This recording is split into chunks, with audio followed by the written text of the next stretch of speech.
साहिल जी दिल्ली से। हाँ हरिवंश जी। महाराज जी आपके चरणों में कोटि कोटि प्रणाम। गुरुदेव, पहले मैं बुरी संगत और गलत आचरण का हिस्सा था। हर जन्मदिन पर मांस और मदिरा का सेवन मेरी आदत बन चुकी थी, लेकिन इस बार आपका आशीर्वाद है कि मैं अपना जन्मदिन आपके चरणों में मना रहा हूँ। ऐसा पहली बार हुआ है। गुरुदेव, इस शरीर को जिम ट्रेनर की सेवा प्राप्त है। मैं आपके माध्यम से युवाओं को एक संदेश देना चाहता हूं कि आजकल जिम और फिटनेस का क्रेज बढ़ता जा रहा है। नए युवक जाते हैं जिम आदि में, लेकिन उनके साथ युवा कई ऐसी गलतियां कर रहे हैं जो उनके शरीर और मन दोनों को नुकसान पहुंचा रही है। मर्ज ये कहना चाह रहे हैं कि तो ये कह रहे हैं कि स्टेरॉइड और बहुत सारी ऐसे इंजेक्शंस हैं जिससे जल्दी, तो इससे उनके मानसिक संतुलन बिगड़ता है। अभी तो दिख रहा है, बट बाद में बहुत ज्यादा और क्रोध और आक्रामकता उनमें बढ़ती जाती है। महाराज जी देखो, स्वाभाविक जो बल वृद्धि है, आपको बताएं, हम जब बचपन में थे तो हमारे बुजुर्ग ने हमको सिखाया था, बांध लंगोटा बचा के इंद्री कभी न देखा पर नारी, और धर्म के टुकड़े खाकर भैया चढ़ी बदन पे तैयारी। बांध लंगोटा बचा के इंद्री, ब्रह्मचर्य। अगर आपको वास्तविक बलवान बनना है तो ब्रह्मचर्य और स्वाभाविक दंड बैठक और व्यायाम के द्वारा जो ताकत बढ़ती जाती है वो स्थायी होती है। गाय बांधो और गाय का शुद्ध दूध पियो और दंड बैठक मारो और लंगोटे के पक्के रहो, बलवान बन जाओगे। शरीर बना के दिखावा केवल कर सकते हो, तुम में ताकत नहीं होगी, आत्मबल नहीं होगा।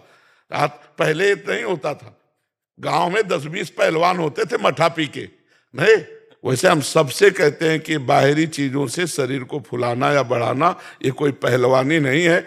अच्छा, खूब विचार करते हो, हस्त मैथुन करते हो, गंदी बातें करते हो, से थोड़ी हो जाएगा।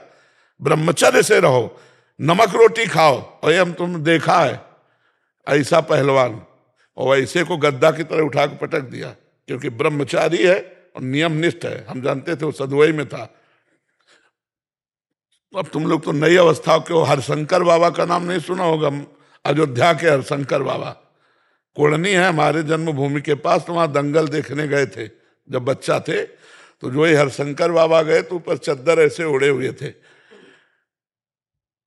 उस समय 50,000 रुपया बाबा के ऊपर इनाम लगा गए, तो 4-5 चढ़ गए हाथ मिलाने के।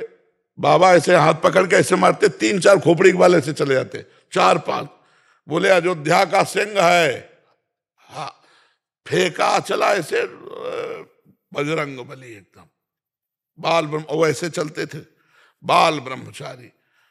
मारा ऐसे तो फट गया अखाड़ा, धम्म से गिर गए तो तालियां बज गई, एक छलांग में ऊपर हनुमान जी की तरह। और ऐसे किया था, कोई नहीं था। ब्रह्मचारी के आगे कौन होगा? ब्रह्मचर्य ही महान बल और महान तप है। आप क्या समझते हो बल किसे कहते हैं? जो काम को पछाड़ दे, क्रोध को पछाड़ दे, मोह को पछाड़ दे, दूसरों का हित करे, दूसरों का मंगल करे और पवित्र भोजन पाए। ये मुर्गा मुर्गी खा के बलवान बनना चाहते हैं। वास्तविक बात है, 4-5 गाय पालो और गौ सेवा करो, और गाय का दूध में स्वर्णिम पावर होता है। तो गौ सेवा से भगवान प्रसन्न होते हैं और गौ के दुग्ध से पवित्र शक्ति आती है। तो ये सब प्रोटीन ये तो बाहर जी, प्रोटीन तो फिर भी ठीक है, कह रहे स्टेरॉइड उससे भी खतरनाक है महाराज जी। और उसी वजह से कैंसर भी उसी की वजह से महाराज जी, ये इंजेक्शन लगा के बॉडी फैला रहे, उसी वजह से कैंसर का ज्यादा कारण है। नहीं, बढ़िया सात्विक भाव से जो बल आता है वो भगवान की तरफ ले जाता है। अच्छा, किसको दिखाओगे? अब मरना तो है ही है, शरीर तो जाएगा ही। धर्म से चलो यार, ऐसा थोड़ी कि विश्व तुम्हें पूजेगा, कोई नहीं पूजित। ये जो बहुत बड़े बड़े थे ना, लघु शंका करना मुश्किल है, सोच करना मुश्किल है। गांठें सब खराब हो गई, अब बुढ़ापा में कुछ हो नहीं पाता, तो बुढ़ापे में सब खराब। और स्वाभाविक दंड बैठक मारो, तो हमने एक पहलवान को देखा 92 वर्ष की अवस्था में खोपड़ी के बल खड़े होना दंड बैठक में। 92 वर्ष की अवस्था, भले 10-20 मारते थे पर वो 92 अवस्था में। ब्रह्मचारी, पवित्र आचरण वाला, दूसरों का हित करने वाला, वो बलवान होगा। तो बल तो भगवत बल प्रदत्त होता है।